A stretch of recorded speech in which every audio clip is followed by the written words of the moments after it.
ರೇಣುಕಾಸ್ವಾಮಿ ಕೊಲೆ ಪ್ರಕರಣದ ಮೊದಲ ಆರೋಪಿ ಪವಿತ್ರ ಗೌಡಗೆ ಮತ್ತೆ ಶಾಕ್ ಎದುರಾಗಿದೆ.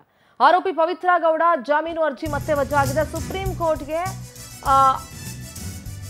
ನೀವು ಜಾಮೀನು ಅರ್ಜಿಯನ್ನ ವಜಾ ಮಾಡಿದಿರಲ್ಲ, ಅದನ್ನ ಮರು ತನಿಖೆ ಮಾಡಿ ಅಥವಾ ಮರು ವಿಚಾರ ಮಾಡಿ ಅಂತ ಒಂದು ಅರ್ಜಿ ಸಲ್ಲಿಸಿದ್ರು. ಪವಿತ್ರ ಗೌಡ ಅರ್ಜಿಯನ್ನ ವಜಾಗೊಳಿಸಿ ಸುಪ್ರೀಂ ಕೋರ್ಟ್ ಮತ್ತೆ ಆದೇಶ ಹೊರಡಿಸಿದೆ. ಜಾಮೀನು ರದ್ದು ಪುನರ್ ಪರಿಶೀಲನೆಗೆ ಅರ್ಜಿಯನ್ನ ಸಲ್ಲಿಸಿದ್ರು ಪವಿತ್ರ. ಅರ್ಜಿ ವಜಾ ಆಗಿದೆ. ನಾವು ತೀರ್ಪು ಮತ್ತು ದಾಖಲೆಗಳನ್ನು ಬಹಳ ಸೂಕ್ಷ್ಮವಾಗಿ ಪರಿಶೀಲಿಸಿದ್ದೀವಿ. ಮತ್ತೊಮ್ಮೆ ಪರಿಶೀಲಿಸಿ ಆದೇಶ ಕೊಡೋ ಅಗತ್ಯ ಇಲ್ಲ ಅಂತ ಸುಪ್ರೀಂ ತನ್ನ ಅಭಿಪ್ರಾಯವನ್ನ ವ್ಯಕ್ತಪಡಿಸಿದೆ. ಪುನರ್ ಪರಿಶೀಲನೆ ಅರ್ಜಿ ಸಂದರ್ಭದಲ್ಲಿ ಸುಪ್ರೀಂ ಕೋರ್ಟ್ ಸಾರಾಸಗಟಾಗಿ ಪವಿತ್ರ ಗೌಡ ಅವರ ಮರುಪರಿಶೀಲನೆ ಅರ್ಜಿಯನ್ನ ತಳ್ಳಹಾಕಿದೆ. ಸೊ ಹಾಗಾಗಿ ಪವಿತ್ರ ಗೌಡಗೆ ಮತ್ತೊಮ್ಮೆ ಶಾಕ್ ಅಂತ ಹೇಳಿದ್ರೆ ತಪ್ಪಾಗೋದಿಲ್ಲ. ನಮ್ಮ ದೆಹಲಿ ಪ್ರತಿನಿಧಿ ಸಂತೋಷ್ ಹೊಸಹಳ್ಳಿ ದೂರವಾಣಿ ಸಂಪರ್ಕದಲ್ಲಿ ಜಾಯ್ನ್ ಆಗಿದ್ದಾರೆ. ಸಂತೋಷ್, ಪವಿತ್ರ ಗೌಡ ಮರುಪರಿಶೀಲನೆಗೋಸ್ಕರ ಮತ್ತೆ ಸುಪ್ರೀಂಗೆ ಅರ್ಜಿಯನ್ನ ಸಲ್ಲಿಸಿದ್ರು. ಇದನ್ನು ಕೂಡ ಸಾರಾಸಗಟಾಗಿ ಸುಪ್ರೀಂ ತಳ್ಳಿ ಹಾಕಿದೆ. ಸದ್ಯದ ಅಪ್ಡೇಟ್ ಸಂತೋಷ್.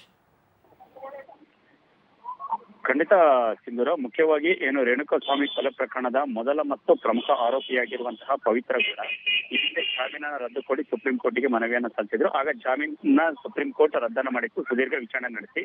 ಅದಾದ ಬಳಿಕ ಮತ್ತೆ ಒಂದೂವರೆ ತಿಂಗಳ ಬಳಿಕ ಮತ್ತೊಮ್ಮೆ ಈ ಒಂದು ಆದೇಶವನ್ನ ಪುನಃ ಪರಿಶೀಲನೆ ಮಾಡಬೇಕು ಅನ್ನುವಂತ ಒಂದು ಮನವಿಯನ್ನ ಕಳೆದ ವಾರ ಸುಪ್ರೀಂ ಕೋರ್ಟ್ಗೆ ಸಲ್ಲಿಸಿದ್ರು.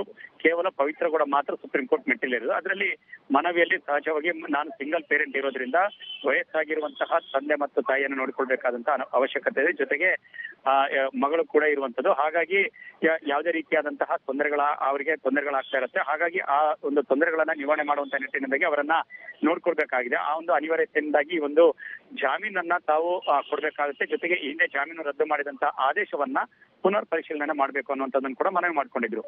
2 ದಿನಗಳ ಕಾಲ ಬೆಂಚ್ ಹಿಯರಿಂಗ್ ಅನ್ನ ಸುಪ್ರೀಂ ಕೋರ್ಟ್ನ ಸೂರ್ಯಕಾಂತ್ ನೇತೃತ್ವದ ಪೀಠ ವಿಚಾರಣೆ ನಡೆಸಿತು. ಆದ್ರೆ ಸ್ಪಷ್ಟವಾಗಿ ಅರ್ಜಿಗೆ ಯಾವುದೇ ಮಾನ್ಯತೆಯನ್ನ ಜೊತೆಗೆ ವಿಚಾರಣೆಗೆ ಯೋಗ್ಯತೆ ಅಲ್ಲ ಅನ್ನುವಂಥದ್ದನ್ನು ಕೂಡ ಸ್ಪಷ್ಟವಾಗಿ ಹೇಳಿರುವಂತದ್ದು. ಯಾಕೆಂತ ಹೇಳಿದ್ರೆ ಈ ಹಿಂದಿನ ಜಾಮೀನು ರದ್ದತಿ ಸಂದರ್ಭದಲ್ಲಿ ಹಲವು ರೀತಿಯಾದಂತಹ ದಾಖಲೆಗಳನ್ನ ಜೊತೆಗೆ ಎಲ್ಲಾ ರೀತಿಯಾದಂತಹ ವಾದ ಪ್ರತಿವಾದಗಳನ್ನ ನಾವು ಆಲಿಸಿ ಒಂದು ತೀರ್ಪನ್ನು ಕೊಟ್ಟಿದ್ದೇವೆ. ಇದರಲ್ಲಿ ಮತ್ತೆ ಪುನರ್ ಪರಿಶೀಲನೆ ಮಾಡುವಂತ ಅವಶ್ಯಕತೆ ಇಲ್ಲ ಅನ್ನುವಂತ ಒಂದು ನಿರ್ಧಾರಕ್ಕೆ ಸುಪ್ರೀಂ ಕೋರ್ಟ್ ಬಂದಿದೆ. ಹಾಗಾಗಿ ಮತ್ತೊಂದು ಅವಕಾಶವನ್ನ ಸುಪ್ರೀಂ ಕೋರ್ಟ್ ನಲ್ಲಿ ಪವಿತ್ರ ಕೂಡ ಕಳೆದುಕೊಂಡಂತಾಗಿದೆ.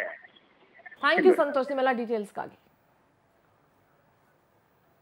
ಒಟ್ಟಾರೆ ಪವಿತ್ರ ಗೌಡ ಜಾಮೀನು ಅರ್ಜಿ ಮತ್ತೆ ವಜಾ ಮಾಡಿದೆ ಸುಪ್ರೀಂ ಕೋರ್ಟ್. ಈಗ ಆಲ್ರೆಡಿ ಚಾರ್ಜ್ ಫ್ರೇಮ್ ಆಗಿ ಟ್ರಯಲ್ ಕೂಡ ಆರಂಭ ಆಗುತ್ತೆ. ಸೊ ಎಲ್ಲವನ್ನ ಫೇಸ್ ಮಾಡಬೇಕಾಗತ್ತೆ. ಮತ್ತೊಮ್ಮೆ ಸುಪ್ರೀಂ ಕೋರ್ಟ್ಗೆ ಜಾಮೀನಿಗೆ ಹೋಗೋದು ಡೌಟು. ಮತ್ತೊಮ್ಮೆ ಪರಿಶೀಲಿಸಿ ಅನ್ನೋ ಆದೇಶವನ್ನು ಸುಪ್ರೀಂ ಕೋರ್ಟ್ ಹೇಳಿದೆ. ನಾವು ಪರಿಶೀಲನೆ ಮಾಡಿ ದಾಖಲೆಗಳನ್ನು ನೋಡಿ ತೀರ್ಪು ಕೊಟ್ಟಿರೋದು, ಮತ್ತೊಮ್ಮೆ ಪರಿಶೀಲನೆ ಮಾಡುವಂಥ ಅಗತ್ಯ ಇಲ್ಲ ಅಂತ ಹೇಳಿ.